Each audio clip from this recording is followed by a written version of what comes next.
જય હિન્દ, વંદે માતરમ દોસ્તો, સ્વાગત છે તમારું ફેમસ એકેડમીની યુટ્યુબ ચેનલમાં. મિત્રો, આજના વિડીયોની અંદર પર્યાવરણ સ્પેશિયલ વનરક્ષક માટે આજે આપણે મોડેલ પેપર જોઈશું. ઓકે, સંપૂર્ણ વનરક્ષકની પરીક્ષામાં જે 50 પ્રશ્ન પર્યાવરણના પૂછાવાના છે, તો આ 50 પ્રશ્નોનું આપણે મોડેલ પેપર જોઈશું. તો ચાલો મિત્રો શરૂઆત કરીએ. ક્વેશ્ચન નંબર 1 છે, સુનામી શાના કારણે ઉદ્ભવે છે? તો મિત્રો, જે સુનામી છે તે દરિયામાં ધરતીકંપ આવવાથી ઉદ્ભવતી હોય છે, એટલા માટે ઓપ્શન ડી આપણો સાચો જવાબ થશે. ઓકે, દરિયામાં ધરતીકંપ આવવાથી સુનામીનો ઉદ્ભવ થાય છે. ત્યારબાદનો ક્વેશ્ચન નંબર 2 છે, ધરતીકંપના તરંગો કેવા પ્રકારના હોય છે? જે ધરતીકંપના મિત્રો જે તરંગો હોય છે કેવા પ્રકારના હોય છે? ઓપ્શન આપી દીધા છે 4 કે ભાઈ ઇન્ફ્રાસોનિક, અલ્ટ્રાસોનિક, સુપરસોનિક કે ઇન્ટ્રાસોનિક. તો મિત્રોનો સાચો જવાબ આવશે ઇન્ફ્રાસોનિક. હું આવશે ઇન્ફ્રાસોનિક, એટલે કે ઓપ્શન એ આપણો સાચો જવાબ બનશે. ઓકે, ક્વેશ્ચન નંબર 2 નો સાચો જવાબ બનશે ઓપ્શન એ. ત્યારબાદનો ક્વેશ્ચન જોઈએ. ક્વેશ્ચન નંબર 3 છે, ભૂકંપની નોંધ કયું સાધન કરે છે? તો મિત્રો, જે ભૂકંપની નોંધ કરતું સાધન કયું છે? તો સરળ ક્વેશ્ચન છે, આ છે મિત્રો સિસ્મોગ્રાફ. ઓકે, ઓપ્શન બી આપણો સાચો જવાબ બનશે. નેક્સ્ટ ક્વેશ્ચન જોઈએ. ક્વેશ્ચન નંબર 4, ગુજરાતમાં ભૂકંપના કેટલા ઝોન આવેલા છે? ઓકે, કુલ કેટલા ઝોન આવેલા છે ભૂકંપના? તો મિત્રો, ગુજરાતમાં જે ભૂકંપના ઝોન કયા કયા છે? તો 2, 3, 4 અને 5. પરંતુ અહીંયા સંખ્યા પૂછી છે કે કેટલા, તો કેટલા ટોટલ? તો 4 હશે, 4 આવેલા છે, એટલે કે ઓપ્શન બી આપણો અહીંયા સાચો જવાબ બનશે. ઓકે, ઓપ્શન બી આનો સાચો જવાબ રહેશે. ત્યારબાદનો ક્વેશ્ચન છે, ગુજરાતમાં ભૂકંપ પર સંશોધન કરતી સંસ્થાનું મુખ્યાલય ક્યાં આવેલું છે? તો મિત્રો, તે આવેલું છે ગુજરાતનું પાટનગર એવા ગાંધીનગર ખાતે. જે ગુજરાતમાં ભૂકંપ પર સંશોધન કરતી જે સંસ્થા છે તેનું મુખ્યાલય હેતુકાટે આવેલું છે. ત્યારબાદનો ક્વેશ્ચન છે, ક્વેશ્ચન નંબર 6, કયો દેશ જ્વાળામુખીનો ઉપયોગ ભૂતાપીય ઉર્જા મેળવવા કરે છે? તો મિત્રો, તે દેશ છે જાપાન. ઓકે, કયો દેશ છે? જાપાન જે દેશ છે તે તેનો જે જ્વાળામુખીનો ઉપયોગ ભૂતાપીય ઉર્જા મેળવવા માટે કરે છે. ઓકે, ઓપ્શન એ આપણે આનો સાચો જવાબ બનશે. નેક્સ્ટ ક્વેશ્ચન જોઈએ. સ્મૃતિવન ભૂકંપ મેમોરિયલ અને મ્યુઝિયમ ક્યાં આવેલું છે? તો મિત્રો, એ આવેલું છે કચ્છ જિલ્લાનું વડું મથક એવા ભુજ ખાતે. ઓકે, ક્યાં આવેલું છે? ભુજ ખાતે. ઓપ્શન એ આનો સાચો જવાબ રહેશે. ત્યારબાદનો ક્વેશ્ચન છે, ગુજરાતના કચ્છનો મોટો ભાગ કયા ભૂકંપના ઝોનમાં આવે છે? તો મિત્રો, એ આવે છે જે કચ્છનો મોટો ભાગ જે છે તે ભૂકંપના 5મા ઝોનમાં આવે છે. કયા ઝોનમાં? 5મા ઝોનમાં. ઓકે, ઓપ્શન એ આનો સાચો જવાબ રહેશે. ત્યારબાદનો ક્વેશ્ચન છે, ક્વેશ્ચન નંબર 1, કેન્દ્રીય પ્રદૂષણ નિયંત્રણ બોર્ડનું ગઠન કયા અધિનિયમ અંતર્ગત કરવામાં આવ્યું છે? તો મિત્રો, તેનું જે ગઠન છે, જે કેન્દ્રીય પ્રદૂષણ નિયંત્રણ બોર્ડનું જે ગઠન છે તે જળ અધિનિયમ 1974 અંતર્ગત કરવામાં આવ્યું છે. ઓકે, જળ પ્રદૂષણ નિવારણ અને નિયંત્રણ અધિનિયમ 1954 અંતર્ગત જે કેન્દ્રીય પ્રદૂષણ નિયંત્રણ બોર્ડનું ગઠન કરવામાં આવ્યું છે. એટલા માટે ઓપ્શન એ આનો સાચો જવાબ રહેશે. ત્યારબાદનો ક્વેશ્ચન, કેન્દ્રીય પ્રદૂષણ નિયંત્રણ બોર્ડનું મુખ્યાલય ક્યાં આવેલું છે? ઓકે, કેન્દ્રીય પ્રદૂષણ નિયંત્રણ બોર્ડનું મુખ્યાલય ક્યાં આવેલું છે મિત્રો? એ આવેલું છે મિત્રો નવી દિલ્હી ખાતે. ઓકે, ઓપ્શન સી આનો સાચો જવાબ રહેશે. નીચેના પૈકી કઈ સંસ્થા પર્યાવરણ, વન અને આબોહવા પરિવર્તન મંત્રાલય અંતર્ગત કાર્ય કરે છે? તો એ સંસ્થા નીચેનામાંથી કઈ છે તે આપણે જણાવવાનું છે. તો ભારતીય વન સર્વેક્ષણ, ભારતીય પ્રાણી સર્વેક્ષણ, નેશનલ ગ્રીન ટ્રિબ્યુનલ. આ જે તમામ મિત્રો જે સંસ્થાઓ છે તે પર્યાવરણ, વન અને આબોહવા પરિવર્તન મંત્રાલય હેઠળ કાર્ય કરે છે. એટલે આપણો ફાઇનલ જવાબ થશે ઓપ્શન ડી, આપેલા તમામ. ઓકે, તો ઓપ્શન ડી આનો સાચો જવાબ રહેશે. ત્યારબાદનો ક્વેશ્ચન, કયા અધિનિયમને લાગુ કરવા માટે નેશનલ બાયોડાયવર્સિટી ઓથોરિટીની રચના કરવામાં આવી છે? ઓકે, ફરીથી ક્વેશ્ચન વાંચીએ કે ભાઈ કયા અધિનિયમને લાગુ કરવા માટે નેશનલ બાયોડાયવર્સિટી ઓથોરિટીની રચના કરવામાં આવી છે? તો મિત્રો, તે અધિનિયમ છે જૈવ વિવિધતા અધિનિયમ 2002. જૈવ વિવિધતા અધિનિયમ 2002. ઓકે, ઓપ્શન બી આનો સાચો જવાબ રહેશે. ત્યારબાદનો ક્વેશ્ચન, નેશનલ ગ્રીન ટ્રિબ્યુનલની મુખ્ય બેઠક ક્યાં આવેલી છે? તો મિત્રો, એ પણ આવેલી છે નવી દિલ્હી ખાતે. ક્યાં આવેલી છે? નવી દિલ્હી ખાતે. તો આનો ઓપ્શન ડી સાચો જવાબ બનશે. ક્વેશ્ચન નંબર 13 નો સાચો જવાબ છે ઓપ્શન ડી. ત્યારબાદનો ક્વેશ્ચન છે, ક્વેશ્ચન નંબર 14, નગાયા પ્રોટોકોલ કોની સાથે સંબંધિત છે? ઓકે, કયો પ્રોટોકોલ? કે ભાઈ નગાયા પ્રોટોકોલ કોની સાથે સંબંધિત છે? તો મિત્રો તે સંબંધિત છે જૈવ વિવિધતા સાથે, જૈવ વિવિધતા સાથે. ઓપ્શન બી આ પ્રશ્નનો સાચો જવાબ રહેશે. ઓઝોન સ્તરની સુરક્ષા માટે નીચેના પૈકી કયું કન્વેન્શન છે? ઓકે, ઓઝોન સ્તરની સુરક્ષા માટે નીચેનામાંથી કયું કન્વેન્શન છે? તો તે છે મિત્રો Vienna convention. Vienna convention. Okay, તો ક્વેશ્ચન નંબર 15નો સાચો જવાબ રહેશે ઓપ્શન એ. અને હા મિત્રો, આજે આ વિડીયો છે આની તમે PDF મેળવવા માંગતા હો તો આપણી ટેલિગ્રામ ચેનલ ફેમસ એકેડમી નામની આપણી ટેલિગ્રામ ચેનલ છે, તેમાં જોઈન થઈ જજો. તો આ વિડીયોની PDF તમને જવાબ સહિત મળી જશે. ચલો આગળ વધીએ. નીચેના પૈકી કોના હેઠળ વૈશ્વિક ક્લોરોફ્લોરોકાર્બનનું ઉત્પાદન અડધું સ્વીકારવામાં આવ્યું? તો એ છે મિત્રો Montreal protocol. Okay, option B આનો સાચો જવાબ રહેશે. Next question. ઓઝોન ઘટાડતા પદાર્થોના ઉપયોગને નિયંત્રિત અને તબક્કાવાર અંત લાવવા સાથે કયું સંકળાયેલું છે? તો મિત્રો સાચો જવાબ થશે અહીં Montreal protocol. Okay, question number 17નો સાચો જવાબ થશે ઓપ્શન એ. નેક્સ્ટ ક્વેશ્ચન છે ક્યોટો પ્રોટોકોલના પ્રથમ પ્રતિબદ્ધતાના સમયગાળાના લક્ષ્યાંકો ખાલી જગ્યા મુખ્ય ગ્રીનહાઉસ વાયુઓના ઉત્સર્જનનો સમાવેશ કરે છે.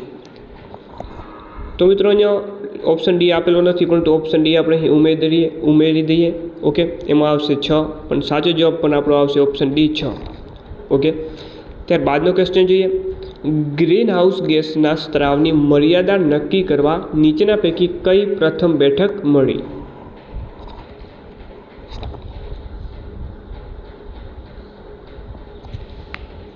ઓકે, તો આનો મિત્રો સાચો જવાબ આવશે Kyoto protocol. Kyoto protocol. Okay, question number 19નો સાચો જવાબ થશે ઓપ્શન સી. મિનામાટા કન્વેન્શન હેઠળ કોના ઉપયોગ અને વપરાશ પર નિયંત્રણ મૂકવામાં આવ્યું? તો એ છે મિત્રો પારો. જે મિનામાટા કન્વેન્શન હેઠળ જે પારાના ઉપયોગ પર એના વપરાશ ઉપર નિયંત્રણ મૂકવામાં આવ્યું. તો ક્વેશ્ચન આનો ડી સાચો જવાબ બનશે. ત્યારબાદનો ક્વેશ્ચન જોઈએ. કયા સંમેલન સાથે ડર્ટી ડર્જન શબ્દ સંકળાયેલો છે? ઓકે, આ જે ડર્ટી ડર્જન નામનો જે શબ્દ છે તે કયા સંમેલન સાથે સંકળાયેલો છે? તો મિત્રો આ જે શબ્દ છે તે સ્ટોકહોમ સંમેલન સાથે સંકળાયેલો છે. ત્યારબાદનો ક્વેશ્ચન જોઈએ.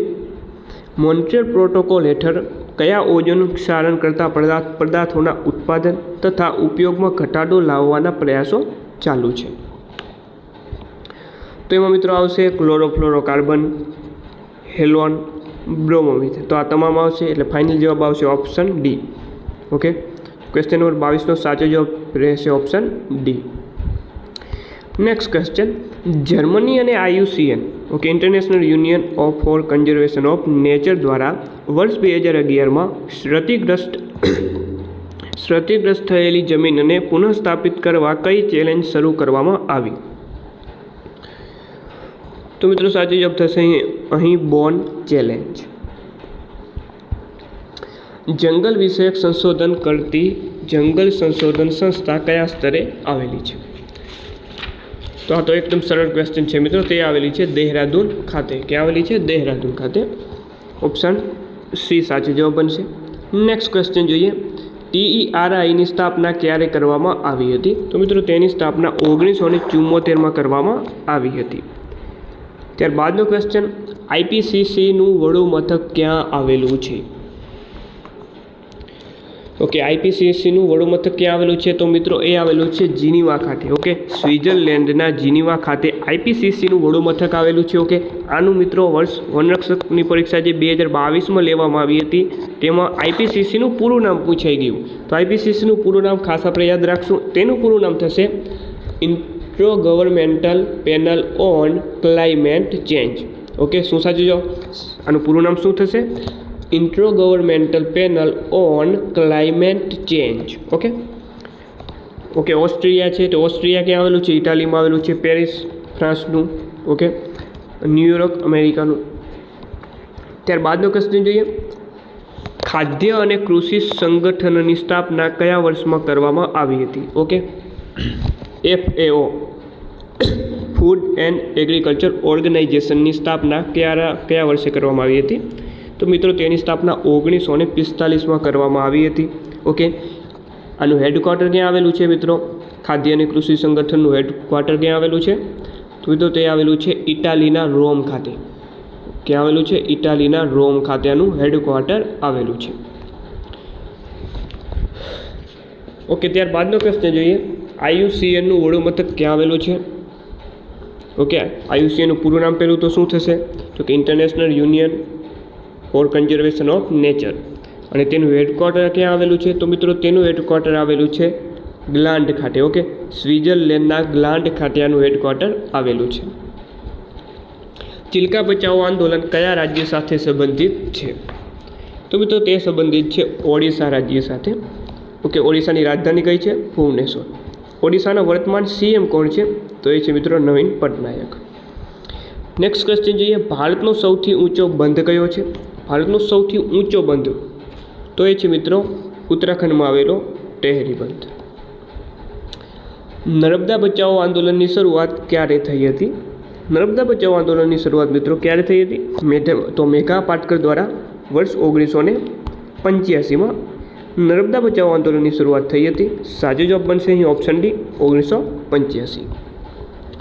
ખેજરી આંદોલનની શરૂઆત ક્યારે થઈ હતી? ખેજરી આંદોલન તેની શરૂઆત થઈ હતી મિત્રો 1731માં. Next question. એપિકો આંદોલન કયા રાજ્ય સાથે સંબંધિત છે? તો મિત્રો તે કર્ણાટક રાજ્ય સાથે સંબંધિત છે. ત્યારબાદનો ક્વેશ્ચન. ભારતના ફોરેસ્ટમેન તરીકે કોને ઓળખવામાં આવે છે? ઓકે, ભારતના ફોરેસ્ટમેન તો મિત્રો જાધવ મોલાઈ પેંગ. ઓકે, જાધવ મોલાઈ પેંગને ભારતના ફોરેસ્ટમેન તરીકે ઓળખવામાં આવે છે. ઓપ્શન બી આનો સાચો જવાબ બનશે. પર્વત નામનું પુસ્તક કોણે લખ્યું છે? ઓકે, પર્વત નામનું પુસ્તક કયા પર્યાવરણવિદે લખ્યું છે? તો મિત્રો તે લખ્યું છે ચંદી પ્રસાદ ભટ્ટે. ઓકે, ઓપ્શન આનો સાચો જવાબ બનશે. કયા આંદોલનના કારણે સુંદરલાલ બહુગુણાને વૃક્ષ મિત્ર તરીકે ઓળખવામાં આવે છે? ઓકે, આપણે સુંદરલાલ બહુગુણાને વૃક્ષ મિત્ર તરીકે ઓળખીએ છીએ, પણ કયા આંદોલનના કારણે? તો મિત્રો તે છે ચિપકો આંદોલનના કારણે. ત્યારબાદનો ક્વેશ્ચન છે. ફોલ ઓફ સ્પેરો કોની આત્મકથા છે? તો એ છે મિત્રો સલીમ અલીની. ઓકે, સલીમ અલીની ફોલ ઓફ સ્પેરો આત્મકથા છે. રાષ્ટ્રીય પક્ષી દિવસ ક્યારે ઉજવવામાં આવે છે? ઓકે, રાષ્ટ્રીય પક્ષી દિવસ તો આપણે ડૉક્ટર સલીમ અલીની યાદમાં રાષ્ટ્રીય પક્ષી દિવસ ઉજવીએ છીએ. ક્યારે ઉજવીએ છીએ? 12 નવેમ્બર. 12 નવેમ્બર. સુભાષચંદ્ર બોઝ આપત્તિ વ્યવસ્થાપન પુરસ્કાર આપવાની શરૂઆત કયા વર્ષથી થઈ હતી? તો મિત્રો તે વર્ષ 2019થી સુભાષચંદ્ર બોઝ આપત્તિ વ્યવસ્થાપન પુરસ્કાર આપવાની શરૂઆત થઈ હતી. ઓકે, ક્યારે? 2019થી. ઓકે, ઓપ્શન એ આનો સાચો જવાબ બનશે. નેક્સ્ટ ક્વેશ્ચન જોઈએ. ઇન્દિરા ગાંધી પર્યાવરણ પુરસ્કાર આપવાની શરૂઆત ક્યારે થઈ? તો તે થઈ હતી મિત્રો 1987માં. નેક્સ્ટ ક્વેશ્ચન છે. ભારતની પહેલી વન નીતિ કયા વર્ષે બની હતી? તો મિત્રો એ બની હતી 1952. ક્યારે બની હતી? 1952માં. તો ઓપ્શન બી આનો સાચો જવાબ રહેશે. ત્યારબાદનો ક્વેશ્ચન જોઈએ. વનોને કાપવા પર સંપૂર્ણ પ્રતિબંધ મૂકનારો વિશ્વનો પ્રથમ દેશ કયો છે? તો તે દેશ છે મિત્રો નોર્વે. કયો દેશ છે? નોર્વે. ત્યારબાદનો ક્વેશ્ચન છે. ભારતીય વન અધિનિયમ હેઠળ નીચેના પૈકી કયું જંગલનું ખરું વર્ગીકરણ છે?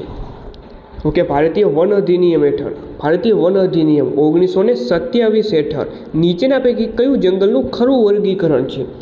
તો મિત્રો એ ખરું વર્ગીકરણ આમાંથી છે ઓપ્શન ડીમાં આપેલું જે છે તે કે ભાઈ રક્ષિત જંગલ, અનામત જંગલ અને ગ્રામ્ય જંગલ. નેક્સ્ટ ક્વેશ્ચન જોઈએ.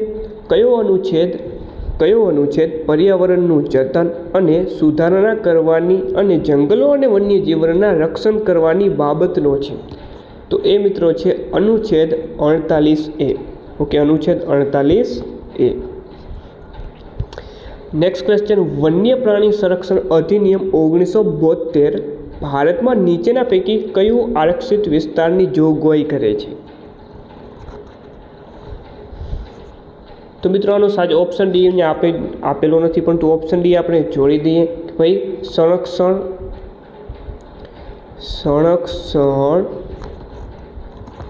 ઓકે, આમાં સાચો જવાબ આવશે ઓપ્શન ડીમાં. જે આ ઓપ્શન ડી આપણે ઉમેરી દઈશું અને ઓપ્શન ડીમાં જે આપેલો છે તે છે કન્ઝર્વેશન સંરક્ષિત, અને એ આપણો સાચો જવાબ બનશે. નિમ્નલિખિત કયા એકની પર્યાવરણ અધિનિયમ 1986 હેઠળ રચના કરવામાં આવી? તો આમાંથી જે મિત્રો જે કેન્દ્રીય ભૂગર્ભ ઓથોરિટી છે તેની રચના પર્યાવરણ અધિનિયમ 1986 અંતર્ગત આની રચના કરવામાં આવી હતી. ઓકે, ઓપ્શન સી આનો સાચો જવાબ રહેશે. ત્યારબાદનો ક્વેશ્ચન છે વિશ્વ પર્યાવરણ દિન ક્યારે ઉજવવામાં આવે છે? સરળ ક્વેશ્ચન છે, 5 જૂનના રોજ. ત્યારબાદનો ક્વેશ્ચન વન વિભાગની લોક કલ્યાણ યોજના હેઠળ ધીમી ગતિથી વધતા વૃક્ષોના વાવેતરમાં પ્રથમ વર્ષે યુનિટ દીઠ કેટલી સહાય આપવામાં આવે છે? તો મિત્રો એ સહાય આપવામાં આવે છે ₹4600. ઓકે, 4600. ત્યારબાદનો ક્વેશ્ચન જોઈએ બાગાયત સહાયલક્ષી યોજનામાં વધુમાં વધુ કેટલી રકમની સહાય મળવાપાત્ર છે? તો તે મિત્રો મળવાપાત્ર છે ₹2500, એટલે કે ₹2500. ઓકે, અને મિત્રો આજનો છેલ્લો ક્વેશ્ચન છે. ઓકે, આપણે સંપૂર્ણ સિલેબસ આધારિત જે 50 પ્રશ્નો પર્યાવરણના પૂછાવાના છે. ઓકે, 50 પ્રશ્નો અને 100 માર્ક્સ, એક પ્રશ્નના 2 ગુણ, એવી રીતે આપણે સરસ મજાનું એક મોડલ પેપર તૈયાર કર્યું છે. ઓકે, આજનો અને છેલ્લો ક્વેશ્ચન જોઈ લઈએ આ મોડલ પેપરનો. ગુજરાત વન વિભાગે ખાલી જગ્યાની જમીનો પર વનીકરણ માટે સામાજિક વનીકરણ કાર્યક્રમ અમલમાં મૂક્યો છે.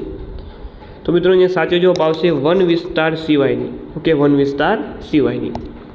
તો મિત્રો આ તો આજનું સરસ મજાનું વનરક્ષક સ્પેશિયલ મોડલ પેપર. જો વિડીયો સારો લાગ્યો વિડીયોને લાઇક કરીને તમારા મિત્રો જોડે અવશ્ય શેર કરો. ઓકે, વિડીયો કેવો લાગ્યો ઓપ્શન નીચે કોમેન્ટમાં અવશ્ય જણાવો. કેટલા માર્ક્સ 50માંથી તમને આવ્યા એ પણ અવશ્ય જણાવો. તો ફરીથી મળીએ નેક્સ્ટ વિડીયોમાં. ત્યાં સુધી જય હિન્દ, વંદે માતરમ.